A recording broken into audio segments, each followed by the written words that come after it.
لوگو تم سب اللہ کے محتاج ہو اور اللہ ہی تو بے نیاز ہے، لائق حمد و ثنا ہے۔ اگر وہ چاہے تو تم کو نابود کر دے اور نئی مخلوق لے آئے، اور یہ اللہ کو کچھ مشکل نہیں۔ اور کوئی بوجھ اٹھانے والا کسی دوسرے کا بوجھ نہ اٹھائے گا، اور کوئی بوجھ میں دبا ہوا اپنا بوجھ بٹانے کے لیے کسی کو بلائے تو بٹایا نہ جائے گا، اگرچہ قرابت دار ہی ہو۔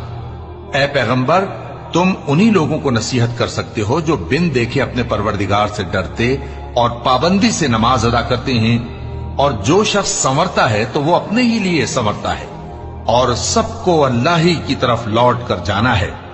اور اندھا اور آنکھ والا برابر نہیں، اور نہ اندھیرے اور نہ روشنی، اور نہ سایہ اور نہ دھوپ، اور نہ زندہ اور نہ مردہ لوگ برابر ہو سکتے ہیں۔ اللہ جس کو چاہتا ہے سنا دیتا ہے، اور تم ان کو جو قبروں میں ہیں سنا نہیں سکتے، تم تو صرف خبردار کرنے والے ہو۔